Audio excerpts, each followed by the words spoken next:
Welcome, Interisti, to episode 139 of the InterViews podcast. We're here for a double episode. We're here to talk about what occurred in Bologna a few days ago.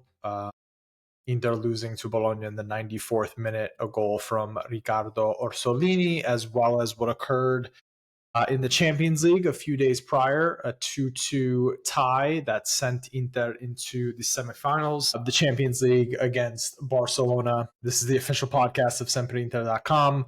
As always, I'm one half of your co-hosting duo, Alessandro Raffa, joined here by Johnny Paterno. So the reason we're doing this is had some trouble with schedules last week, things lining up. We are on two different time zones here. So unfortunately, it's been a little bit tough to coordinate.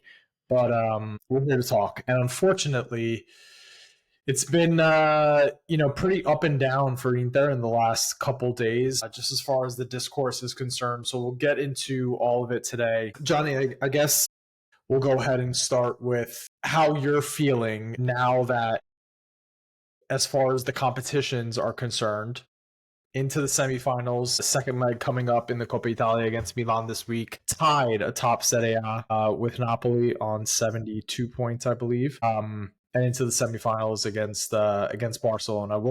How are you feeling about everything that's occurred? Look, we're in the semifinals, like you said, in the Champions League. I think that's a huge plus. I think a lot of people would have been very happy with that at the beginning of the year, and not, obviously we want to win. There's no denying that, but I think when you sit back and look at it, you're like, wow, I'm very pleased. Like a quarterfinals appearance probably would have been enough for some people, to be quite honest, just for the financial aspect. Now that we're in the semis, we're going to go up against a Barcelona team. We'll see what happens. A lot of things can certainly play out in different ways there. But I think that's a huge plus for sure. The Scudetto race definitely tightening up there. Wasn't very happy with yesterday. What I will not do is like bash the team in any way, shape, or form today. I think you have to, if you're unable to sit back and recognize that fatigue is a factor, that these are human beings and not robots, I don't know what to tell you. But I think it's still very much in our control. We said that we could go 8-1-1 and end the year and still be able to win it. They would have to win out every game. So we need to calm down, stop thinking doom and gloom. We lost the game that, now we can't afford to lose any other games, but I still think that we're very much in control of our own destiny, and we need to recognize that. This is the hardest part for me. I do think there are some mistakes that were made against Bologna, and we can definitely get into it. But what is most frustrating for me is not even necessarily the result. It's the lack of, I guess maybe resolve is the right word, from this fan base when it's not perfect. It's been the case, all season. You and I have, in particular, we've been having this discussion on, performance versus results all season. And I think a lot of people are using, a result like what occurred against Bologna to almost cover their own cowardice and say oh, we were never going to be able to compete on three fronts anyway. It's Napoli's Scudetto to lose and all this stuff, almost absolving themselves of if things don't go right for us, which, like you said, Johnny, it's these people are human. It's been an absolutely insane campaign. I don't think it's right if we go trophyless. I don't think it's right if even the only thing that we are able to win is Coppa Italia. But I also think that that's very different than saying something like we were never going to be able to compete on three fronts, or look at the squad depth. Of course, this is not going to happen. How many games left are there in the Serie A? What is it? Six left, I think. We're at 32. So 6 games left in Serie A. 2 games left in the Coppa Italia, potentially 2 games left in the Coppa Italia, potentially 3 games left in the Champions League. And now it's at this point in the season where it's, we were never going to be able to compete on all 3 fronts. They're competing on all 3 fronts with, there's only a few games left. Nothing is decided. Nothing, the complete 180 that some folks in this fan base have done after what happened in the Champions League midweek and what happened on Sunday. You lose in the 94th minute. against a team that is This isn't Monza or Empoli, the likes of whom Napoli has grabbed 6 points from in the last 2 games because they're playing relegation threatened sides. This is the team that's competing for Europe, was in the Champions League this year, is one of the better teams in Serie A, like to watch genuinely. Away from home, we've got Roma, Lazio on the schedule still to come. It's just I don't know why at this point in time people want to take the other side and not back the team and support the team when they're doing something that is absolutely insane. Do you know that yesterday's game against Bologna was our 50th of the year, which is more than what we played the entirety of last year already? With all the games that I've detailed are coming up for this team still to go, with all the injuries that we've had to manage and everything like that. I think what this team is putting forth is at least the way that I was brought up as a fan, and if as a reasonable person that has an emotional connection to this team, I feel very proud of this team. I'm not stepping back or ready to give up because they gave up a 94th minute winner. And there are problems. There are absolutely problems, but I'm just feeling really disappointed in some of the bigger names, I guess, on the English speaking fan base on Twitter. And to even say fan base, it's like, listen, everyone can fan how they want to fan. I don't want to tell people how to live their lives. It's just I wish that I saw a little bit more support for this team, despite the fact that it was a crushing loss, but not this idea that everything is thrown away, especially we're tied at the top. We're not down. We don't have points to make up. We're tied. And it is going to take a huge effort, but yeah, sorry for going on that little rant. I'm struggling to look at Twitter the past couple of days because of everything that's been said and been going on. Yeah, no, I've definitely tried to keep my interactions limited lately. I feel like we just keep repeating the same things, and it's not all doom and gloom, but some people seem to think it is. Don't know how to address that really. Yeah, right. So let's first start with the most recent game, Bologna-Inter, and then we'll talk about Bayern and the Champions League and the outlook for the rest of the season. I guess the first question is just going to be, from your perspective, what was the biggest problem against Bologna? Because I think there were 3 big things that we need to talk about. One, just the physical and emotional and mental state of these guys that were on the pitch. We went with a really strong starting lineup to start. Obviously, Thuram is out with injury, hoping that he's back in time for the Barcelona first leg. Carlos Augusto over Di Marco, but the rest of the lineup is pretty much our strongest 11. So whether or not that was the right move from Inzaghi, we can also talk about individual errors, such as the ones that we've seen from Correa and Taremi, those performances not being up to par. Bisek, when he came into the game, Di Marco covering Orsolini at the back post. For you, what was the biggest reason why we didn't come away with any points from the Dallara? Look, I'll say fatigue was the main reason. You could tell that there was really not a lot of energy, whether it was going forward, whether it was in the final third. It just seemed like there was a lot of that lacking. Now, people want to point the finger at Di Marco. Yeah, he could have done better there. But to me, the real problem was Bisek. You are a monster in terms of size. How are you only getting a flick on that ball and you're flicking it into such a dangerous area? It probably would have been better. Again, hindsight is 2020, of course. But it would have been better to try to flick it either towards Sommer or try to flick it just straight out the byline, really there. To flick it backwards, you just had to know you're putting it in a dangerous area. There's no question in my mind. It doesn't matter if you know that you have teammates back there potentially covering you. Things happen. Football isn't an exact science. It's going to, unfortunately, land at somebody's feet. Now, this time it didn't. It just happened to be that Orsolini scored a wonder goal. I don't think that even if Di Marco's there, he has to be on his back to be able to have some kind of impact on that shot, either getting off or not getting off. So it's just these brain farts that Bisek seems to have, which is a big letdown because earlier in the year he was such a good player. He was a calming presence in the back. He was very solid. And now it seems that he just is making careless mistakes week in and week out. To me, he's the main culprit in this match, unfortunately, in my opinion. People may disagree, but that's how I feel. On that specific action for the goal, I completely agree. I do think Di Marco could have done a better job closing down Orsolini, but how many times this year has Bisek come on late in games? And I know one of the bigger Italian fan accounts for Inter, Hermes Messaggero Nerazzurro, he's a big fan of Bisek coming on for Darmian in the right wing back spot. You know, he did a whole breakdown on how the goal that Bayern scored in the first leg was not on Bisek, but rather I think on Pavard not tracking his man. You know, and he's a big fan of, he thinks Bisek gets too much heat. And, you know, when I see him break it down, you know, frame by frame, what's going on the field, I don't disagree with him.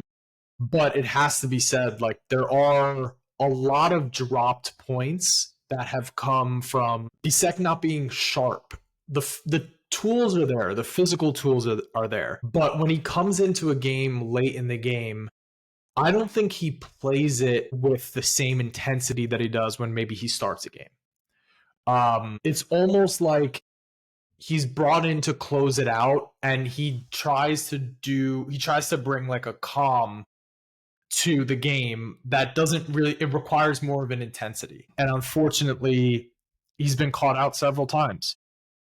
It almost happened against Udinese, where we would have dropped points there. It definitely happened earlier in the year against Genoa away, the first game of the season.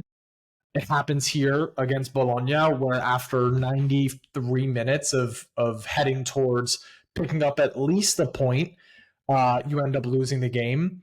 And I can't off the top of my head think of any more instances, but there might be another that I'm just forgetting. That's the kind of season it's been for Jan Bisek.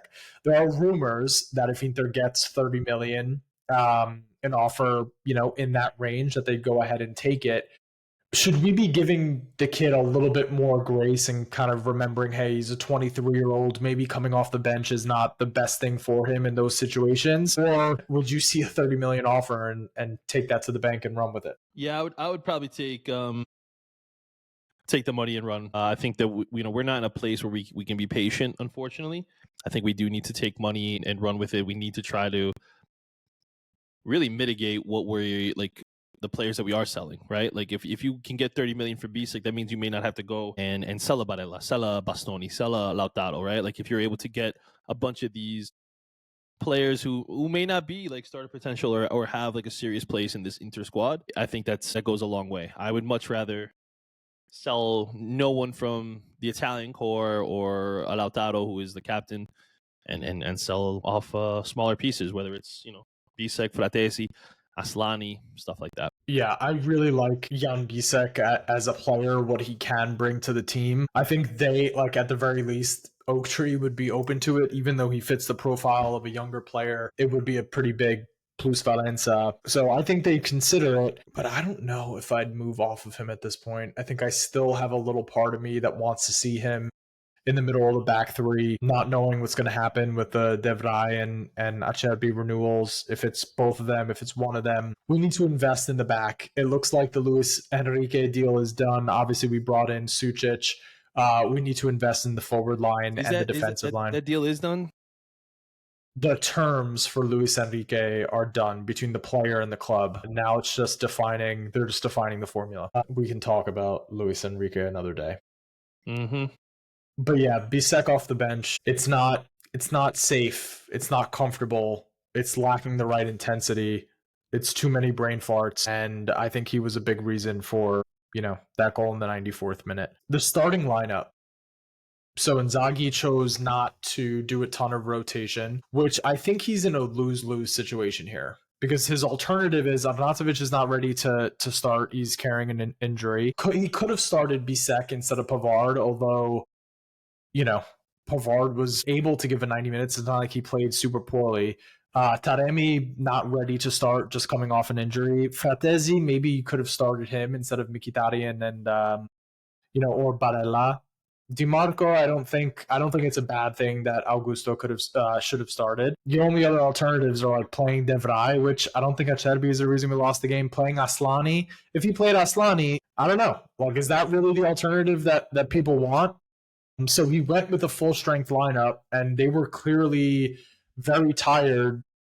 I thought they dominated the game in the first half. I thought for most of the second half they were the more dangerous team, but they ran out of gas in the last 10 minutes. Was there anything that Inzaghi really could have done differently with the lineup that would have made the energy expenditure that this team was able to have look different? Yeah, I mean, I think outside of Devray, you really can't do much else. You maybe could have played Taremi, but like, do we know where he's at physically? Could he have been able to give you 60 minutes? Maybe not. Maybe that's why he came in at the time he did, and we were kind of forced to play Correa. Unfortunately, I know I know it's never going to happen. So there's no point in me bringing up any of the kids as much as I want to see them. And I think that some players who have had good cameos are deserving of an opportunity in the league, in my opinion. But that's never going to happen for whatever reason. Inzaghi just refuses, and I guess Bologna is a tough game to give extended minutes. It's tough to anyone. It doesn't matter. Like Bologna away was tough when we were in the Scudetto race 2 years ago, or whatever it was, 3 years ago when we lost, choked it up to Milan.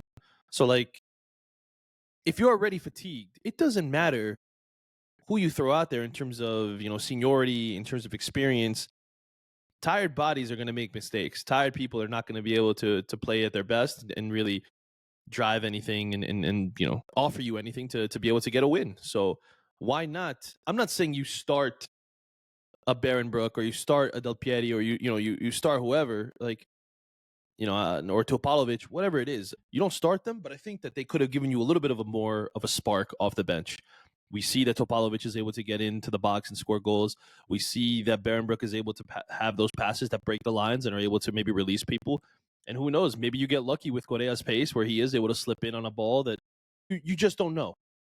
Now, it may have been too big of a scene, but like, why is it that Italiano is able to play some of those young guys? Dominguez is a young player. He's getting starting minutes for them against Inter. It's Inter. It's not like where, he threw them out against, a Bodo Glimt or something like that. He's playing these guys in key moments. That's how you prepare your youth to be able to step up in big moments. That's how you prepare them to be key players for you, potentially for the future. If you refuse to play them or you give them, minutes against the Slovakian team in a meaningless game, they're not going to know how to handle big situations. So I think that this would have been a game that it would have been a good opportunity to have them out there for 10, 15 minutes. Who knows what could have happened? We lost with the players that were on the pitch without the kids on there. So even if, let's say that we threw them on and Barenbrook has an error, at least he knows to learn from it. Bisek is still making the same mistakes that drive us crazy week in and week out lately. And we allow him to continue to have minutes. So why are we not allowing other youthful players to have minutes or make mistakes or have the opportunity to make mistakes? I don't know. That's just how I feel. It's interesting. Inzaghi's perspective, is there any worry in his mind of like, if I play the kids here and the result doesn't go my way, I'm going to get killed for it? But to your point, it's, you weren't able to get the job done anyway with those guys on the field. I also think, like, in the same way that I was saying Interisti would have lost their mind to see like an Aslani either start or come off the bench in a game that, before the match even kicks off, Marotta is saying this is the most important game of our season, because at this point, every game that rolls through is the most important game of our season. Sans the Coppa Italia tie coming up this Wednesday. Yeah, is playing a Berenbrook more of a risk than playing Aslani at this point? Probably not. And having to bring on someone like Fratesi late on, who it's going to be tough for him to have an impact when there's guys like Barella and Hakan that are completely dead in the middle of the park. Barella with some good quotes after the game, like, yeah, we are tired, but there's no excuse for what occurred, especially after you go, like I mentioned, 93 minutes, taking the point away in a really tough match for the rest of your schedule. And Inter has a few of those coming up. It's not, he said, the physical doesn't come into play when there's 2 minutes left. Like, you just got to be locked in. And I agree with him there. All right. Let's talk about the refereeing. because that was one of the best sides to watch in Serie A this season. The same can be said for Inter. I think a big reason why that game looked as ugly as it did, there was a lot of like tic-tac fouls. There was a ton of stoppages in play. And I think a lot of that had to do with, the referee not really having control of the game. What did you think of his performance? And do you think that maybe brandishing those cards a little bit earlier in the game? I'm typically not a proponent of starting to bring out the cards, but when a game is so disjointed by constant stops in play, you have to start punishing the players for doing so, or else you're not really watching a game. You're just watching like it was brutal. It was brutal to watch. What did you make of the referee's performance on Sunday? Yeah, I thought it was pretty abysmal. Honestly, and I'm not saying this because it's recency bias at all. I really do think that that's the worst officiating I've seen for an Inter game so far this season. Very just reckless, very like you said, he had a lack of control from minute one in this game. I feel like a few guys could have had multiple yellow cards, and for both, like Mkhitaryan could have easily gotten a red in this game. Bukemon on Korea, that one. No, I'm thinking of Lukumi with he had a yellow, and then there was Yeah, another one. There was another one that he probably should have got a second yellow. And I think it was on a foul on Hakan. It might have been the second one that wasn't. Nothing was called. I mean, a foul was called, but no card, which it just made no sense. Like the level at which he was giving yellow cards, there was no consistency, and then just not calling some handballs, calling a foul on Lautaro for the supposed on the one that we could have gone up one that hit the post. I just think it was if Taremi scores there, that goes to VAR, and then gets ruled a good goal, which would have showed that he was just a terrible referee. I agree with you. I'm not a big fan of giving cards early, but I do think you have like when it keeps getting that heated and that aggressive in the middle of the pitch, you have to take control of it. And I think some yellow cards earlier on might have curbed a lot of that. But, I'm not going to sit here and say that the referee is the reason we lost the game. He was just atrocious. And I hope that we never have to see him officiate one of our games again, at least this season. Yeah. You mentioned the that action where it was was it a foul by Lautaro on the goalkeeper? Is that what was officially called, or a foul by Lautaro on Lukumi? One of the two. That led to the ball, squeaking by them, and Taremi had a one-on-one. It was saved off the line by again Bukuma or Lukumi. I'm forgetting off the top of my head. Patrick Kendrick on commentary, like one of the most outrageous things I thought that I could hear from a commentator was like, it's probably better that Inter didn't score there so that we could avoid the controversy. What the fuck do we care about the controversy? The game's got to be called the correct way. I don't care if people find it controversial, or Milanisti or Juventini on Twitter want to clip a thing a certain way. Same thing they've been doing with Lautaro against Bayern to make it look one way or the other. Like, we're competing for a title. Like, who I don't care about the controversy. I don't care what the papers write or what fans say on Twitter. The game got to be called correctly. What do you mean probably better that we didn't score there? Because you don't want to deal with having people having to tweet at you, with Inter, you don't want to deal with having to see Inter win a title, which it's clear, dude. And you have this built-in deniability of, I'm a commentator, like, of course I don't play favorites or anything like that. Man, the amount of contempt that he has for commentating Inter versus some of these other clubs, it's so palpable, it's so obvious, and it's frankly ridiculous. And I'm not like, I think you're a good commentator, like when I watch you with other games, but I don't think you're a very good commentator when you're commentating on Inter. I don't. I think there's a very clear, like, you don't want to see Inter win, or everything that you bring up during the match, it's always like Inter's getting away with this, or just constant negativity about Inter that it doesn't occur when there are other teams playing. It just doesn't. I think it's really unprofessional. Again, you have the built-in deniability of why would you ever question my professionalism? I'm just a commentator. It doesn't matter to me who wins or not. Okay, whatever. You could say, oh, you're just a fan, so you hear what you want to hear. I like listening to your commentary, but I think it's really weird when you're commentating on Inter games. The level of both Patrick and Pasquale when they commentate on Inter games, it's like I'm listening to someone who really doesn't want to see Inter get a result. It's almost listening to someone who's pulling for the other team or who's acting like Inter has all the excuses in the world to be winning. Look at your tweets. Look at your tweets when another team wins versus when Inter wins. There's something different there. Again, anyone who listens, if this gets Patrick gets wind of this, and of course there's going to be the deniability and the how can you question my professionalism. I really don't care. Like, I'm listening to what I'm listening to. It's super annoying. If you care about your job, and there are a lot of Interisti, I promise you there are a lot of Interisti, because we talk about it, that can hear the contempt that you have for Inter. I think it's you not being professional. You should take it on the chin and maybe listen to, like, this is what I sound like. We know it's what you feel like. We know it's what you feel like. Even during the Euros, like when you comment on Inter players and, oh, they should have done better here, like that, it's palpable for me. I can definitely hear it. I tried not to be emotional. I try to be rational, but I can hear it in the words that you're saying and the choices that you make. I don't know if you feel the same way, Johnny, but it's pretty annoying for me.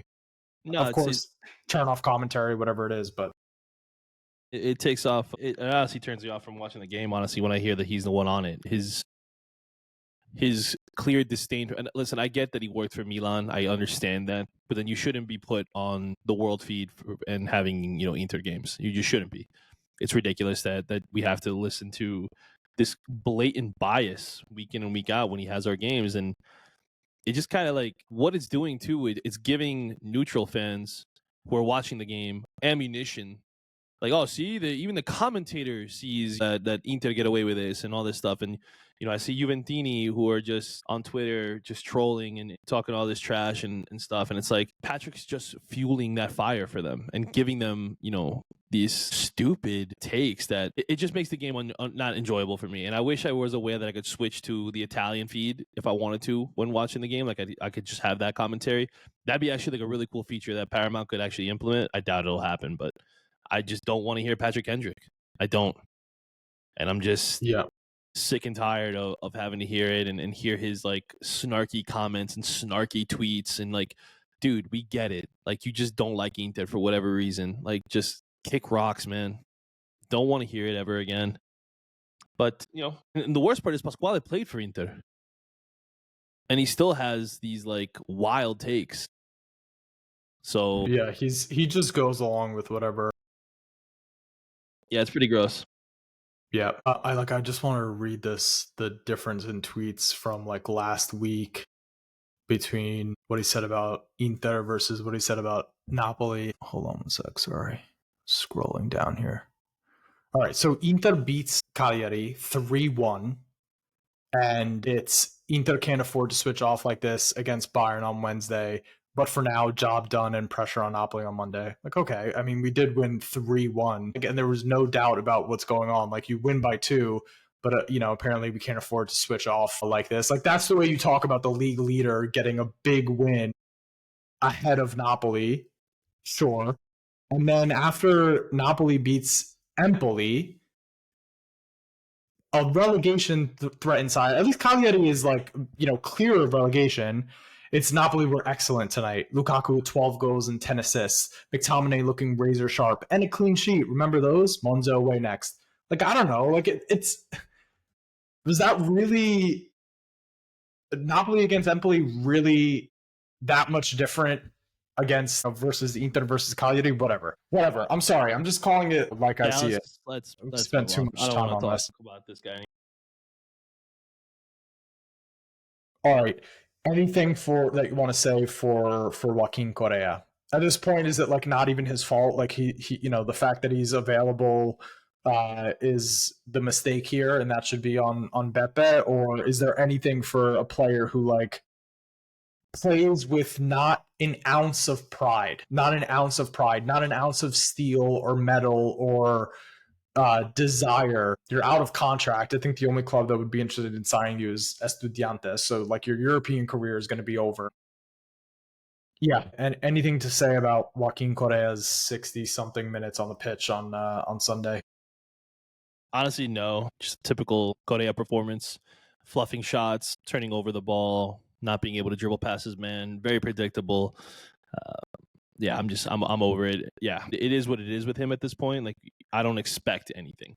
I literally expect nothing when he's on the. I expect to be a man down, and that's pretty much what it was. Lautaro's out there trying to do everything himself. I mean, what I mean, like, he's fighting for the team. You don't see that from Correa. Yeah. Yeah. Okay. And then Mkhitaryan and Bastoni subbed out in the 65th minute, both on yellow cards. They're both going to miss the next match, I believe, against Roma in the Serie A. Was that the right call, essentially, to make in that moment? There's been reports that they didn't have the legs to complete the 90 minutes. So despite the fact that they were on the yellow card, they were coming off anyway. Yeah. Was that the wrong call? Anything to be said about those specific substitutions? No, I think you have to get them off. You can't afford to lose them. In the game, obviously, I think Mickey is suspended for the Roma game. I think Bastoni is as well. Like, if we got a red there, I mean, we still lost, but it would have been more obvious. Or who knows, maybe we would have, if we were down to 10 men, maybe we would have just been like parking the bus and trying to fight for our lives to stay 0-0. I don't know. But I would much rather them not get a red card in this game, personally, regardless if they're suspended for the game against Roma. It'll be interesting to see how our boy Inzaghi lines up for that game. Yep. Okay. In the Serie A, the rest of our matches are as follows. Let me just pull it up here. So we have Roma coming up next. Where is this? All right. Roma, Verona, Torino, Lazio, and that's it. Oh, Roma, and Como. Verona, Torino, Lazio, Como. So we're at 33. So Yeah. Como, okay. Thoughts on our ability to do this? I don't think Napoli really plays anyone very good for the rest of the season. But look how they played against Monza, right? Like, I don't think they're gonna drop points. They should have had a 0-0 draw with Monza had Turati not gone completely brain dead with whatever that was. That attempt to punch that ball that McTominay got his head onto. Torino, Lecce, Genoa, Parma, Cagliari. Torino, Lecce, Genoa, Parma, Cagliari. Torino won't be easy. Genoa is been moving up the standings themselves. Parma have been a different team since Kivu have gotten there, so I don't even think that's an easy win. Lecce, who knows? I mean, they probably will be smoked, but still, like, it's not over. I'm not going to be like a certain journalist and think that this is Napoli's title. Like, I refuse. I refuse to throw in the towel and say that we're out of it. We are the superior team. Yes, we are tired. I understand that, and that's not lost on me. But I'm hoping that Inzaghi can get the rotations right, give people the proper rest to be able to stay fresh, to be able to compete on all three fronts, and then we could walk away maybe with 2 titles. I don't think we're going to get all 3 as much as I want to win it. If we get by Barcelona, I will say that we are going to probably win the Champions League. I'm pretty confident. I'm not even. I think Barcelona is the hardest team left. Arsenal would be the easiest final. PSG would just be a coin flip, but I would feel pretty good about them. But anyway, like, it's not over. So please, like, let's stop acting like, oh my gosh, the sky is falling. Napoli have won. And even if they do, for whatever reason, let's say they do win the Scudetto, Antonio Conte is leaving. Okay? You could tell by his body language. You could tell by his comments. It'll be another Napoli one and done, and then they'll end up hiring a guy like a Palladino who doesn't know how to handle all 3 competitions. And next thing you know, right back again to finishing in 10th Napoli. So, like, I would much rather be consistently competing for top 4 like we are, and really for trophies. Like, I mean, I'm saying top 4, being a little, I don't know, safeguarded or whatever. Whereas Napoli, you just don't know what they're going to do. And it's easy for them because they have 1 game a week. It really is. And the fact that they have dropped points the way they have recently, especially in the last, let's say, like 12 games, that's kind of pathetic on them. So let's not give up. Let's not throw in the towel. Let's not assume the worst here, and let's try to remember that we are Inter, and I truly believe that we'll be able to take care of this title race. Yep. Inter's first loss in their last 14 games. Not to mention it was a 94th minute, like literally almost last kick of the ball kind of loss. Yeah.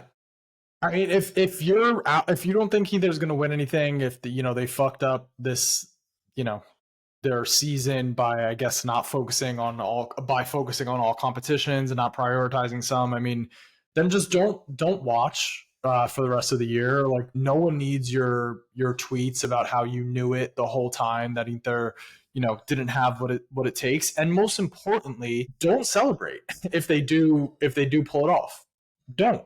That's exactly how I feel. If you're going to be negative week in and week out, be like, "Oh, we stink. Congrats to Napoli. Oh, they won. It's over." Like, then don't. I don't want you celebrating, sending the tweets out like you said. Man, what a gutsy performance by Inzaghi. A truly masterful. Like, I don't want to see it. I don't want to see it. Don't do the like, oh, I was trying to jinx them shit. We all know what it is. You're trying to protect yourself by saying you called it. That you're trying to, like, I didn't want to get hurt. A lot of these people, a lot of these like fans that are pretty loud on they're scared of looking wrong. They're scared of almost like supporting their team. It's like, I knew if we don't win, it's like I knew we weren't going to win. I knew we didn't have it. Like, yeah, if that's how you want to fan, it's so fucking weird. You're a coward. You're a coward. Yeah, that's not how I want to be a fan. I don't want to be like, oh man, like, I don't know. Even during the banter era, I thought every game we can go out and win. I thought we were competing for the Scudetto every year, even when I knew Juve was better, even when I knew, this roster was not up to snuff at sometimes. I thought because, we've got Kovacic or we've got Icardi or Handanovic, that's enough. Like that's how I would go about it. And I still believed.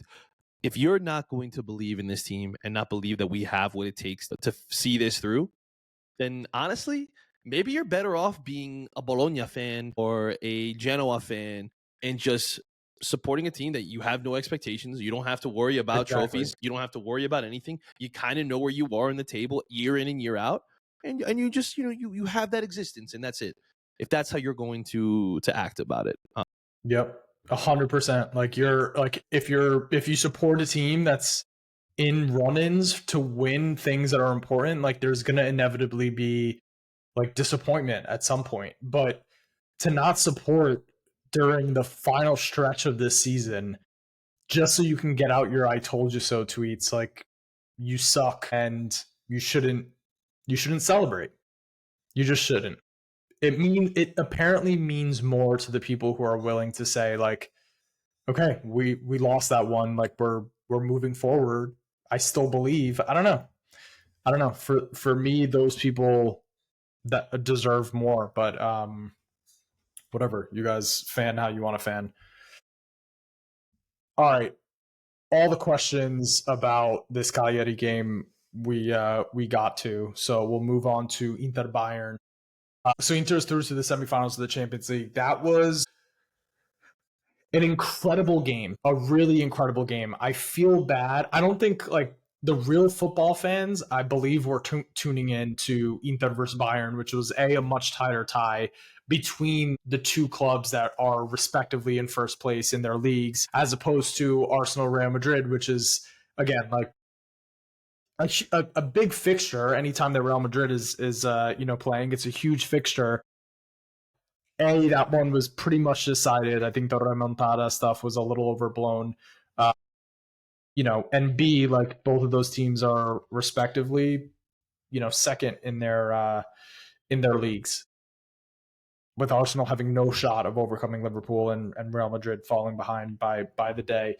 For the fans that tuned in to Inter Bayern, they were treated to an incredible game that played out in the first half very similarly to what we saw in the first half in Munich. Inter taking a little bit of time to get into their stride, but, again, opportunities created. And then the second half, the spirit that I saw from this team after going 1-0 down, Kind of similar shouts from Di Marco on Kane versus what we saw with Di Marco against Orsolini, probably playing him a little bit too far out. Bayern goes up 1-0, and then Inter storms back, two set pieces. Lautaro, the captain, with a celebration that shook all of Europe. It was Iconic. iconic shots that came out of that. Pavard getting his first goal in Inter colors against his former team, celebrating like a madman. You know, Bayern comes down the pitch, scores the 2-2 off of Eric Dyer's fake shot, cross header into the back post. That was just like kind of like a, not really much to do here. But then Inter closes it out, and they're heading to the semifinals of the Champions League for a mouth-watering matchup against Barcelona, who a lot of the people that are on TV in front of your screens seem to think that Barcelona is they've got too much. I see a lot of other things as far as Barcelona is concerned with respect to their defense. I think their offense is obviously really high powered. They're going to be without Robert Lewandowski, injured at the weekend, out for a minimum of 3 weeks, meaning he will miss both legs against Inter. But Lamine Yamal and Rafinha have what it takes to shoulder the burden there. They also can get pretty exposed at the back. They don't play as balanced football as Inter does. So, Jenny, impressions of what you saw against Bayern last week, and then give me your feelings for the upcoming tie against Barcelona. Listen, against Bayern, like you said, I saw a team that was resilient, a team that did not want to roll over and just accept their fate. I think I saw a lot of people saying that they, here we go, we're going to go to penalties again. And I was like, in my mind, I was like, we have plenty of time. There is still time to get a goal, and literally we come back, like you said, Lauti with the great goal off the set piece.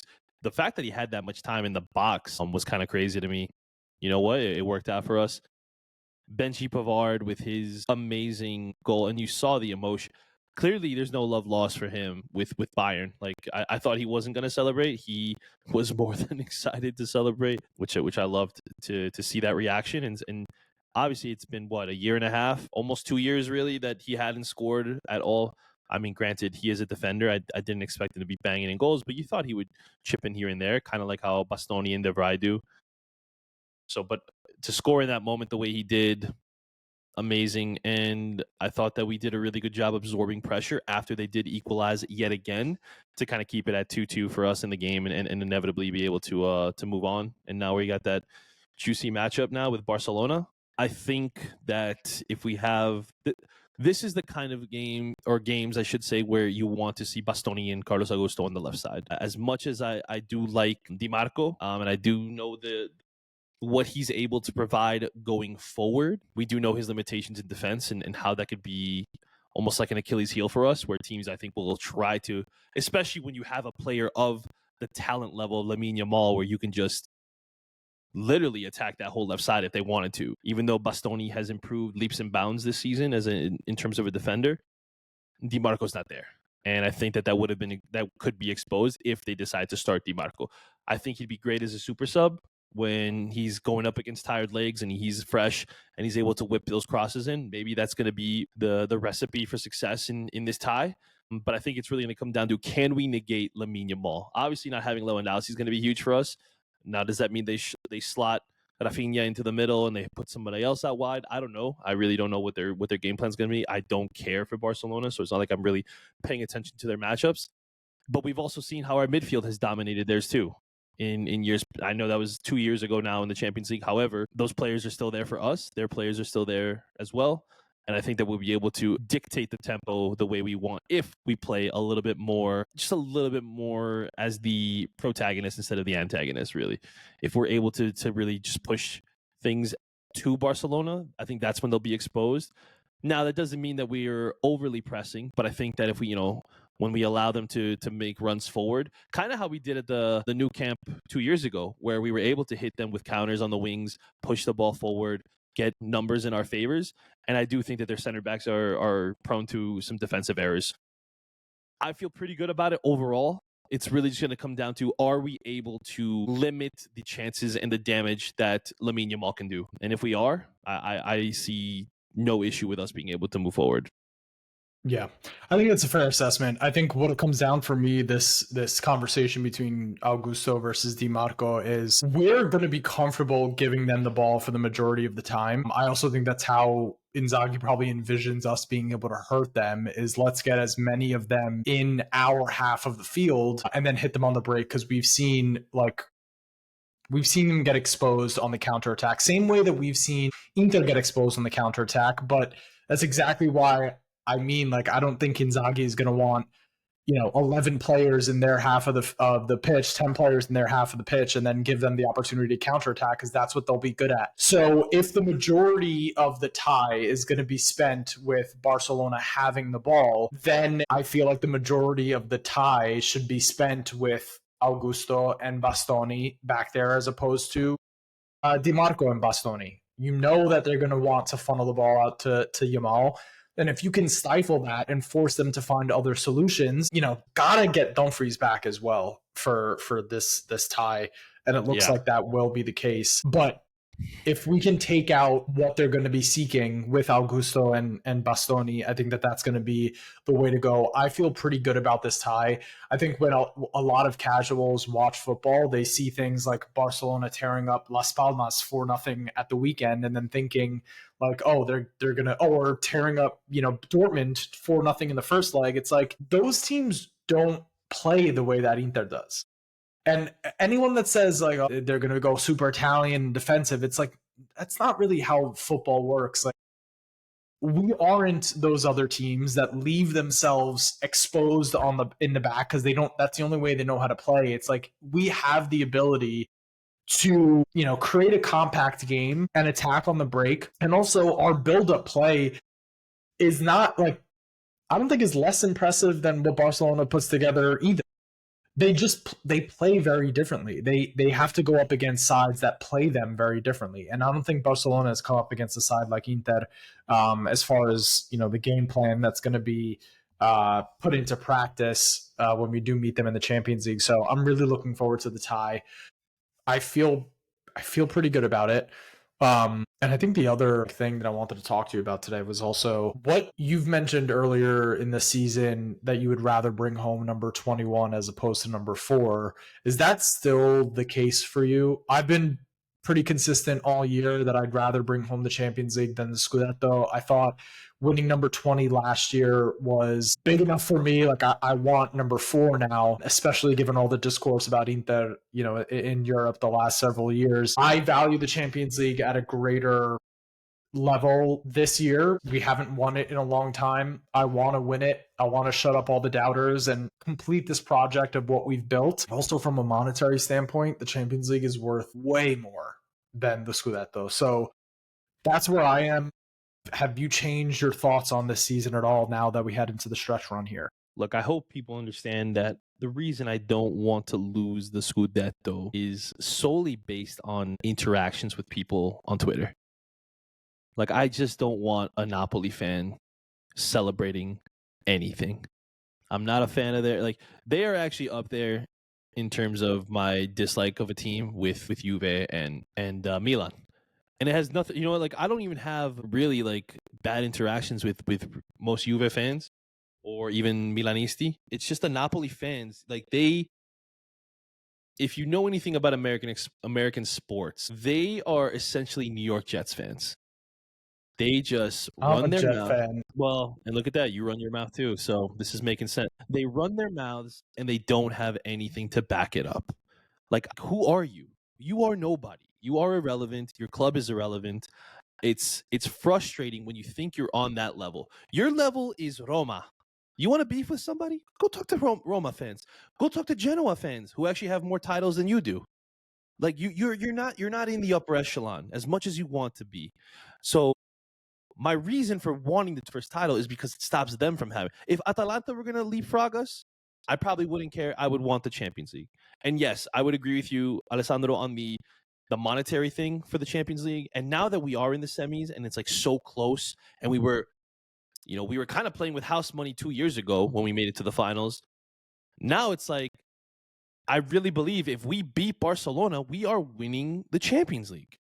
Like, that's really what it is. So I guess I would switch my thing to wanting to win the Champions League more than the 21st Scudetto, because 4 gets you closer to Milan's number. I think it gets you closer to Milan and Juve, really, which that's kind of like all that they are holding on to kind of over us. I mean, aside from the Scudetti from Juve, but we're the only other team with 2 stars. So it's like, I'm happy with that. If we can get closer to Milan now in terms of, UCL trophies, that's great too. So, yeah, I guess if there's a way Atalanta can catch Napoli, I'd feel much better about this title race going where it is. But obviously, mathematically, it's probably not possible. So if I have to suffer with some Napoli, if you tell me we're guaranteed to win the UCL and Napoli wins the Scudetto, I'll feel fine, because we go like, all right, cool. Like, you weren't in Europe. Like, we got the European trophy. We beat the best of the best.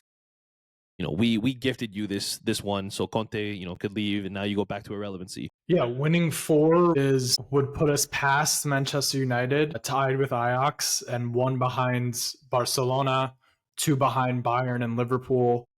And that's, I feel good about that placement. 2 but behind it's also Bayern like and Liverpool. Yeah, they both have 6. Liverpool has 6 UCLs. Yeah. Oh, disgusting. So, yeah, it's I don't know. Like, I think respect on a global stage for this team is really what's been lacking Do you and really what's want been that missing. though? Honestly, because I think when you get that, right, it brings more eyes to your club. It brings more attention and desire of players at your club. I like where we are, where we kind of just hide in the shadows and the bushes, and we're able to attack afterwards, and then be a little surprising, be like the gritty underdog, or the lovable losers, whatever you want to like call it, or inevitably name it. Like, it's great that people recognize how well we played in the final against Man City 2 years ago. And people recognize Inzaghi as a manager, and that he was really out coaching Guardiola in that matchup. To me, that's enough. When people can admit that and recognize that, I don't need to gain any respect from pundits, because most of them don't know what they're talking about anyway. Yeah, but also, Johnny, most of them don't value Serie A as a league. So another Scudetto, they think that it was 38 easy matches. I don't think a UCL is going to change their perception of Serie A I teams don't anyway. I don't think that a UCL is going to make next year's, when they put together who's going to win. They're still going to have Bayern, Barcelona, Liverpool, PSG, Real Madrid. They're still going to have all those teams above us as far as favorites are concerned. Top 4 appearances in the last 3 years in the Champions League. I think that we should be spoken about as the best team in Europe, because that's what I see week in and week out. And I want to prove it by winning the Champions League. Are we the only team that's been into semifinals in the last 3 years? Oh no, I guess Real Madrid would be the other team. Yep. Okay. Yep. Because they did it. Yeah, even though they didn't do it this year, they did it the last 2 years. Yeah, I'm Italian, carrying the flag for Italy and Europe. Like, I don't know. I want to win the Champions League. I don't care about that either. Like, we already lost the 5th spot in the UCL for next year, so I don't really care. I mean, look, I blame every other team that let us down and prevented that from being a reality. Yeah, but I also, like, Johnny, I love this game. Love this game. Try to watch as much football as I can. Watch the highlights from, every league. Put in so much to just stay up on top of everything. Sorry, you watch the highlights from the French league? I do. I literally do. beIN Sports highlights that are like 11 minutes long, and I'm sitting there with my phone holding, on 2 times speed to try to get through as much. I really do. I swear to God, I love this game. I'm not saying you're lying. I'm just saying that's terrible. It's a lot. Trust me. My fiance is going to sit there while I'm in bed with my iPad watching the highlights every single night of all the games. But I am tired of the disrespect that's thrown towards football in the country that I support. I love this club, and I want this club to be the best in the world. So yeah, I really want the Champions League. And if we're not talking about the quality of football in Serie A, like, people sleeping on that. What has to be said is that the broadcasting rights, the TV rights, the money that you get for winning this league, it's not anything comparable to what you get from the Champions League. So I want to win it. We need it. So that's where I'm at with that. All right, let's close out this show with some speak pipes from the Bayern game, so we can relive some good moments and then head into the rest of the season not being negative and believing in our team. All my days, I'm so proud of this team. All my days, I'm so proud of this team. What an amazing performance. What an amazing effort. This is how champions are made. You got to grind. You got to keep going. When you're down, you got to get up. You got to respond when you need to respond, bro. This is all-out performance. Shout out to every individual. I'm not going to criticize anymore. We moved on. Let's get ready. Let's be. That is Huyan, excited about it. I love it. I love It's it. funny to listen to these before the Bologna game. Yeah, I'm sorry we weren't able to do that, man. What a game, guys. Unbelievable. Just from the second half on, it was just I must have aged like 10 years watching that game, but just so gassed at the end, and we played like a team that knew what they were doing. We remained calm. You could tell even when we went down a goal, but Ella was calming everybody down and just letting everybody know we have time, and then we muster up these two goals on two brilliant crosses, and then just use every bit of strength that we have to defend and hold the fortress. It was so amazing. I'm so proud of the guys. It was whoever's telling you guys to sit out one of these competitions, you got to get behind this team. Right now, we've got the eye of the tiger. We're playing like crazy. We're calm. Inzaghi's got this team playing calmly within the storm, and we just got to get behind them, because if you don't, you might regret it. Forza Inter. Intertwined there, and I do love that message of getting behind this team during this period of the season. Spot on. I love it. Match, unbelievable result. Just when Bayern thought they had the lead, Inter stepped it up and turned up their game, led by their Capitano. Felt like we ended the tie a bit sooner, but all in all, did very, very well. Wanted to know your thoughts on some of the subs. Felt like Lautaro Barella deserved to finish the match along with Bastoni. Didn't like how Bastoni didn't want to come off, and Inzaghi still pulled him off, but he did look like he was limping. Looking forward to two great matches with Barca, a true test of what Inter is and has become. Again, your thoughts on the substitutions. Forza Inter, Pazza Inter. On to the semis. Let's go, boy. Gino Pino from Vancouver. The thoughts on the subs. I've been getting more and more hesitant to criticize these subs sometimes, because it usually always comes out afterwards that it's like this player is actually nursing a knock and didn't have much left. I think I think these subs these days are being driven a lot less by game state and a lot more by, okay, this player only has 75 minutes in their legs, or this player only has 80 minutes in his legs, whatever it might be, which is the kind of situation that you get yourself into when you are competing on three fronts, with a handful of matches to go. You're trying to keep everyone healthy. I mean, look at Thuram, now he's the one with the injury, and we're working on getting Dumfries back, so it's like, and Zielinski in May. So yeah, I don't know, John, if you have anything to add to that. No. Yeah, it's just tough to gauge those things, right? And you don't want to risk anything major happening. Even if they are disappointed, I would rather them be disappointed than be hurt, right? So yeah. All right, that's what you guys sounded like a few days ago. I know the Bologna loss was tough to take, and there were definitely mistakes made, but we're still in it for everything. So I know the way that I'm going to be about this. I root for this team. I believe in this team. Things don't go our way all the time, but I believe, and I will believe in the trouble until it's over. Against Milan on Wednesday, Johnny, hopefully that game is played, by the way, because the Pope passed away, rest in peace. That there may be some rescheduling and reshuffling going on, but your thoughts on how we should approach it just from a rest and recovery standpoint? I mean, no rest, no recovery for me. I want all out attack. Let's try to get this. And I know we've gone up 2-0 on them in the past, but I want to finish this off and be able to go to the final. And I think it would be against Bologna, actually, if I'm not mistaken. So yes, it would be nice to pip them from a trophy after they, kind of did their best to pip us.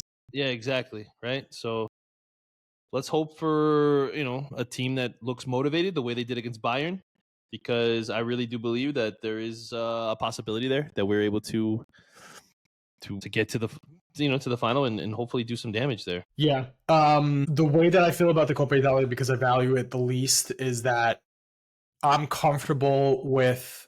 No, don't say it. I'm comfortable with rotating as playing Aslani, like whatever it is. I don't even know if Aslani is suspended for them. I'm comfortable with whatever we need to do. Ladies and gentlemen, he's officially thrown in the towel. You can see I it haven't in his thrown in the eyes. towel. The reason why I'm saying that, he wants Milan to win. Disgusting. I say it because I believe that whatever combination we put out there can beat whatever combination Milan puts out there. I know they've played us like crazy this year, but it's a game by game thing. And I feel like we can beat them with, again, whatever setup we have, whoever we roll with, we can beat them. So probably the first derby all year that I'm really not looking forward to, given that, it's only bragging rights that can come from it, and a lot of other worse stuff can come from it. So knock on wood, hoping for the best here, and let's see if this team can get it done. All right, guys, we had to double up this episode today. Apologies on our end. There's nothing going on with the pod. We're not, dropping off, or we don't plan on making the delays and a missed episode a thing. We did miss the episode against Milan. Obviously, we're doubling up on today, so it's not typically the full hour for each game. We understand that. We are working this thing out. Our schedules are our schedules. You both work extremely hard doing what we do outside of this podcast. We do deal with time zone differences, and also for our subs, they're not always available. The typical guys that we bring on. Nima's got a lot going on. Nick Diani has his own podcast as well. Maybe we didn't rise to the occasion on this specific week, but won't be the case moving forward. We're going to do our best to mitigate that. Find other people that we can have jump on if one of us is not able to make it. But just wanted to say, apologize for the delays here. We're not going anywhere. It was just a rough few days schedule-wise, Easter holiday, all that good stuff. I mean, and it wasn't easy. Like we had a game midweek Wednesday. I couldn't just leave work to go record. I wanted to, believe me. I even tried to bring my mic into work to try to be able to do it in my office, but unfortunately I just could not step away and have that time to be able to really devote to the pod, unfortunately. Not that I don't want to. But yeah, it was just an unfortunate case. It's like Alessandro said, this isn't going to be the norm. This isn't going to be some thing where we're leaving or just going to drop off and not really care. Not the case at all. Yeah. All right. And then we'll see you midweek for the Coppa Italia, in the words of the great Roberto Scarpini. Forza ragazzi, forza ragazzi, forza ragazzi.